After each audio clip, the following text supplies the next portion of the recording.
From the PEN studios, this is the Imperfect Moms Club with your hosts, Lisa and Brittany.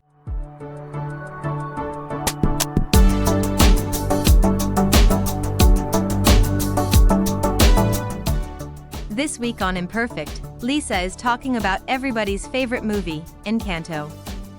She may even talk about Bruno.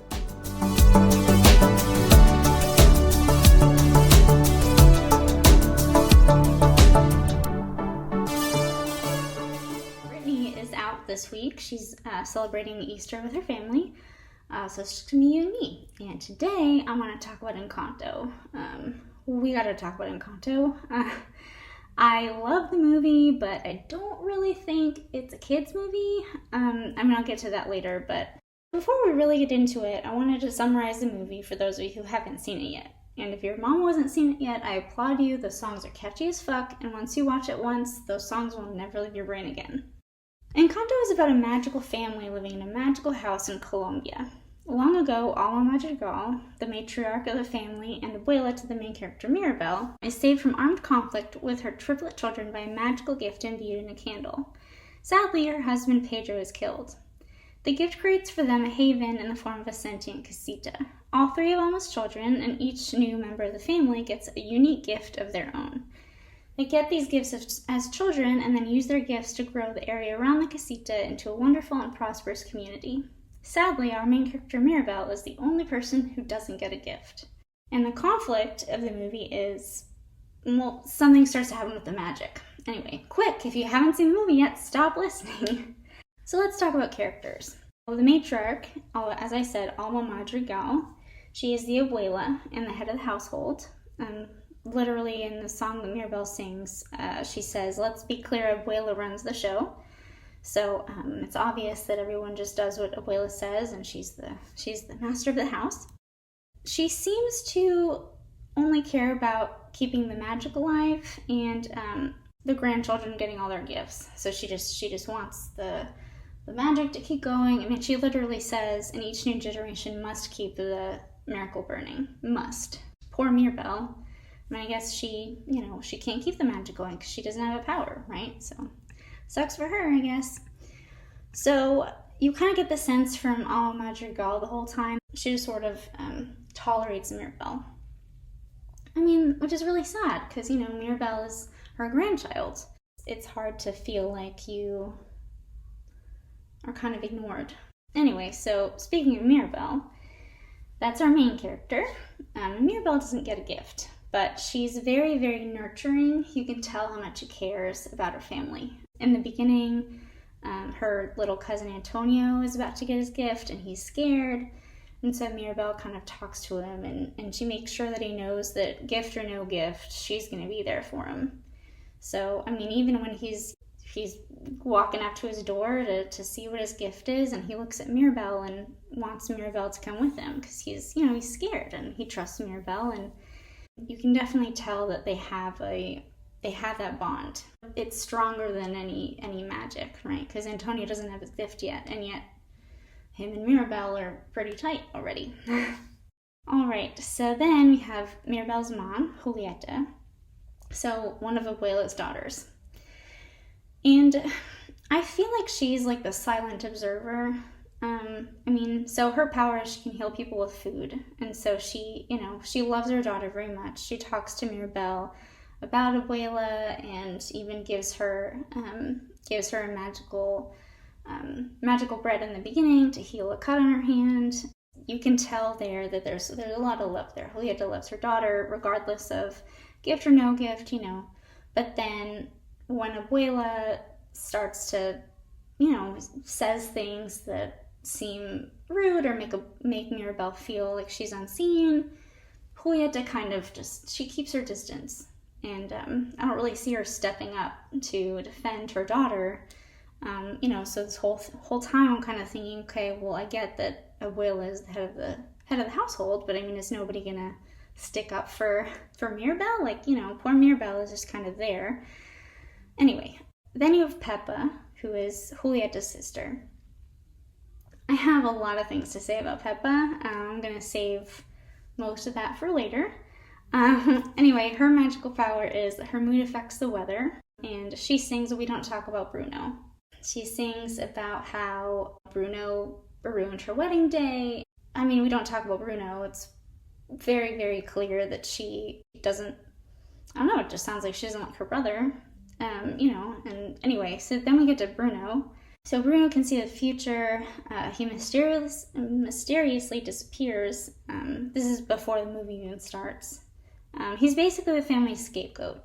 So we don't talk about Bruno. He was always, that song is very, very, because Bruno was always saying these things about like, oh, you're gonna lose your hair, it's gonna rain in your wedding, or your fish is gonna die, or like just stuff like that. People just sort of wrote him off as like, oh, he's just, there he is again about to tell something, and then he disappears. And I don't know, it's weird that, there wasn't, did anybody look for him? Like, was there an effort to get him back? What happened? Did he just leave and then people just abandon him? Anyway, I will talk about this at length later in the episode. Okay, so then Mirabel's sisters, Isabella and Luisa. So Isabella is graceful and she can make flowers appear and she's the perfect one, right? So it's very clear from the beginning that her and Mirabel have serious beef. Isabella seems like she can do no wrong, and she kind of just ignores Mirabel and kind of writes Mirabel off as not as somehow less than or whatever. So they have tension. And then you have Luisa. Luisa is her power. She's very, very strong. She's always fixing things around the community, and she kind of bears all the brunt, all the physical demands of the community. They all fall on Luisa's shoulders. She sings a song, Surface Pressure, which is basically her cry for help, because she, as the strong one, she starts to feel like, in the song she talks about how, am I even worth it if I can't be of service? Things like that. It's just, it's sad, she's under a lot of pressure. I related to Luisa a lot as a mom. I'm sure that a lot of moms probably related to Luisa. So then we have Dolores, who's another cousin. And Dolores can hear everything. So she can hear a pin drop. That's her power. She's the one who tells Mirabel that Bruno is still in the house. He's still there. He never left. She can hear him muttering and mumbling in the walls. Like, if you could hear him there, why was there no...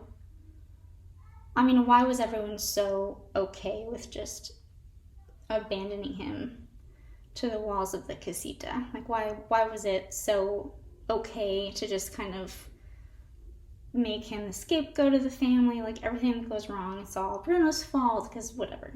This is such a weird plot, but I love the movie, I do, but I like it for, it's therapeutic watching. So I have complex post-traumatic stress disorder, and so I feel like I could relate to all of the characters because of that, because I have trauma in my past and my childhood. There was a lot of weirdness with boundaries and not a lot of talking about feelings and things like that with my immediate family. So I related to Mirabel because she felt like she was never good enough. I related to Luisa because she kind of carries all of the most of the responsibilities. I feel that because I'm a mom of two, and my youngest child has some delays, and so I have to take her to appointments, and so I feel like I'm having to be on top of a lot of things and bear the brunt of things. And then I related to Bruno also because later in the movie you learn that Bruno had this vision of that the magic was going to disappear and that Mirabel was part of it. And I guess because of how his family reacted every time he had a premonition or a vision, he had this big secret, this vision, and he just disappeared because he was probably, he probably was like, well, they're not going to listen to me, they're not going to like this, they're going to be upset about it, so it's easier if I leave, which is so sad. And then people were just okay with him being gone. Like, there was no, Alma Madrigal, his mom, why wasn't she, like, looking for him and whatever, she was so concerned about the magic the whole time. Poor Bruno, right? Which kind of leads me to, in this song, we don't talk about Bruno. Camilo, Peppa's middle child, he has his part about, he's 7 feet tall and rats along his back and all these things. And did Camilo ever meet Bruno? Or was it just ingrained in him that Bruno was a bad guy and that we don't talk about him, and he's just, was he, it kind of begs the question of, okay, so this boy was basically influenced by his family to, like, hate his uncle, and, for not really any reason that I could tell. We don't talk about Bruno, like, all the things that people are complaining about.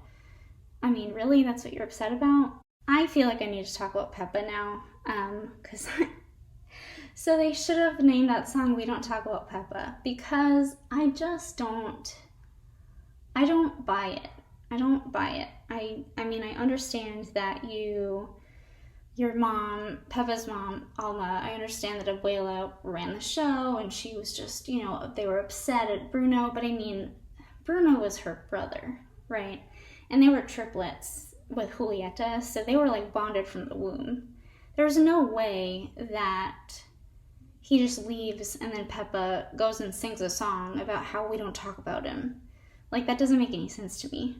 I feel like if I had a brother, if he had demons, or if he, like, was struggling with something and then he, like, felt like he just needed to disappear, like, I feel like I would band with him, and not just jump to my mom's side if my mom's the one that's being neglectful or I don't know. It's usually hear about siblings banding together in situations like this, so it doesn't really make sense to me.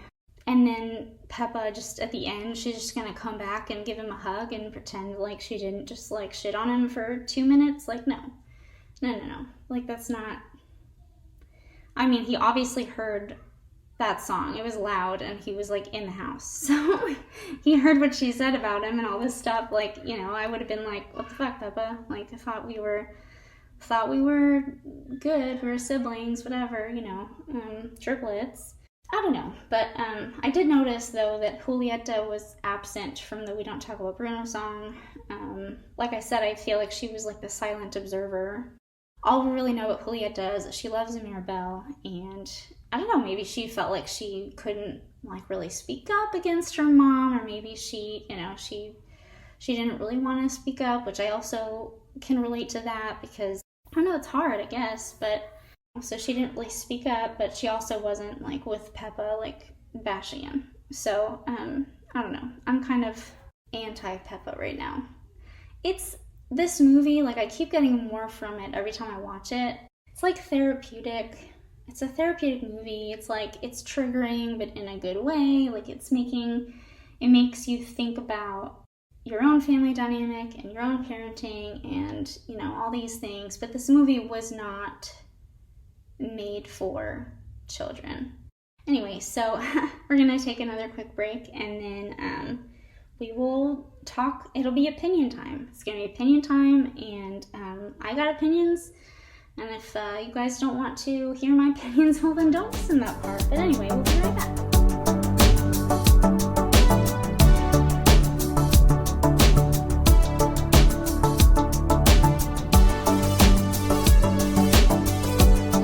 The Imperfect Moms Club is brought to you by Switching and saving with Geico is easy, so you're free to ponder life's big questions, like is the word dictionary in the dictionary? If so, it probably says something like dictionary, noun. A dictionary is the word you're reading now on the pages they were printed on. Basically, this thing you're looking at right now that you're holding, reading words from, it's a dictionary. As in, hey, look at me. I'm holding a dictionary in my hands as I read the definition of dictionary.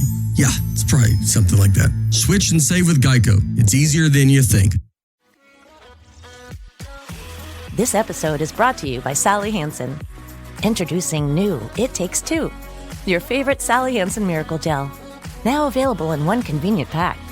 2 simple steps, color and top coat for an up to 8-day mani. Our newest innovation from the Sally Hansen Miracle Gel that you love. So you can create a perfect manicure anywhere. Find Sally Hansen at your local retailer. This is the Imperfect Moms Club on PEN. Get in touch with the show through the PEN listener hotline at 833-PODS-NET. That's 833-763-7638.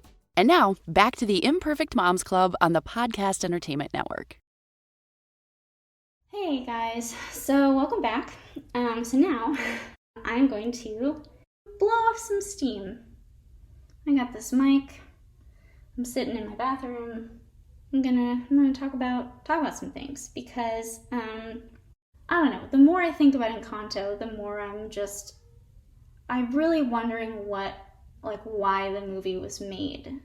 Because it's clearly a kids movie. I mean, it's Pixar. The audience is children. Kids listen to the songs over and over. I mean, my daughter, But the concepts behind the characters and behind the songs, they're really heavy and they're really big concepts. So I feel like this movie was created for, more so for, inner children that are locked inside of adults that had emotionally abusive or neglectful childhoods. I mean, because we're the ones that, when we watch it, we get triggered and then we think about, how we grew up and stuff like that. But a kid, a new kid, just a child, even if something were happening, I don't think that they'd watch this movie and really understand, because they're kids. I mean, I don't think, I feel like lately, all the kids movies that are coming out recently, they're all trying to, I don't know where this sudden push to try to teach children concepts that they couldn't possibly understand. I don't know why this push started. I don't know why there's all of a sudden this really, we really need children to grow up faster. And I don't know why that is. I mean, I'm thinking about a small kid, my daughter, listening to these songs. I mean, she sings We Don't Talk About Bruno, because it's really catchy, but we don't talk about Bruno. That's a terrible message to give to a kid. I mean, we absolutely do talk about Bruno. I mean, replace Bruno with, replace Bruno with Daddy's Drinking, or Bruno with anything else that's bad or hard, or, no, you want to talk about those things. And my daughter, she's not going to pay attention to this movie all the way through to get to the end and be like, oh, I totally get it now. No, she's gonna say she's gonna sing We Don't Talk About Bruno, and it just, I don't understand why we're trying to push these tough concepts on little kids and on kids. I don't know. I don't know what the message is. So either the message to children is parents are actually terrible and you need to go on your own thing, make your own whatever, don't follow what your parents, I don't know. It's just I feel like this movie it wasn't geared toward children now. Even that Surface Pressure song that Louisa sings, I'm thinking about a child watching it with her little sister, right? And she's watching this and she, she's like, yeah, you're right, and then what? She's just gonna be like, oh yeah, screw you, Mom. You always, I feel so much pressure because I feel like I'm always blah, and I don't know. I guess it opens up that conversation, which is good. But like the younger kids, like kindergartners or preschoolers, or like the young children that are watching this movie and like this movie, they're not gonna understand. So I just don't know what the message is. I don't know what the message of the movie is. At the end of the movie, you have Bruno comes out and the casita, the magic goes away, and then Mirabel brings it back, and then, Abuela realizes at the end that she's been wrong the whole time, which honestly, that's not realistic. Like, somebody like that, they're not just gonna like up and be like, oh yeah, I was wrong this whole time. That's not a thing, right? So, Abuela is just sort of like, it's too late for her to like learn from her mistakes, right? So I feel like this movie is just about generational trauma. And it's good like for parents that are parents now. Like if we want to break the cycle of generational trauma, then that's a great movie to watch, because then, we can be like, yeah, like I don't want my kid to grow up like I grew up, or I don't want, that's why positive and gentle parenting, that's why those things became things, because, it was, we wanted to be treated better than we were treated, or we wanted to do things differently or be nicer, not put so much pressure on our kids. But what people don't realize is that, like, making movies like this and showing them to children, and then, trying to teach kids about difficult concepts, you're also not letting them have normal childhoods. So, like, it's like now you're doing the opposite thing. So, like, you're not being, neglectful or whatever, but, they also they don't need... I'm all for letting kids be kids. I don't think that when they're really young is the time to be teaching them all these complicated things that they don't really understand. I'm a huge supporter of like kids learning things naturally. I think that that kids, they see things and they ask questions.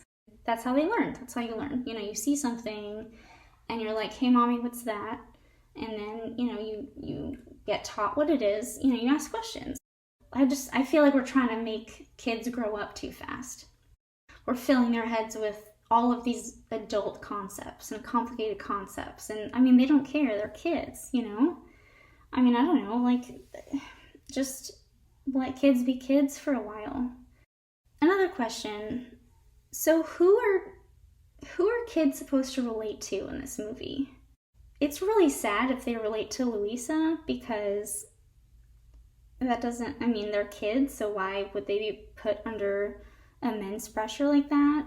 I hope they don't relate to Bruno, because he was just the family scapegoat.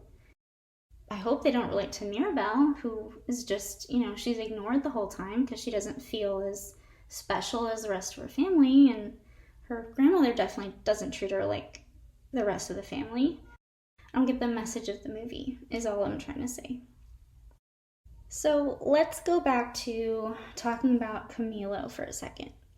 What I got from that was he was just influenced by his family, and, we don't talk about Bruno, we don't like Bruno, he's a bad guy, so he just sort of like added on. He's a scapegoat, right? So if you scapegoat somebody, you're gonna say, oh yeah, they're gross and they're nasty and they're bad people, and you're worse off when you're with them, and whatever, like just all this negative stuff about his poor uncle. His uncle couldn't help seeing the future.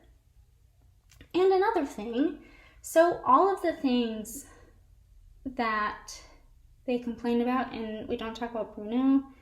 So first of all, Peppa, like, she starts the song talking about how he said it was going to rain on her wedding day, and then they got married in a hurricane. But she controls the weather with her emotions. So I feel like had she just like been able to cope with her emotions instead of just like flying off the handle, like it would have been a beautiful day. But instead, she was stressed out, and so she made the hurricane, and then she's just gonna blame it on her brother because, you know, let's blame everything on Bruno, like he's the perfect scapegoat.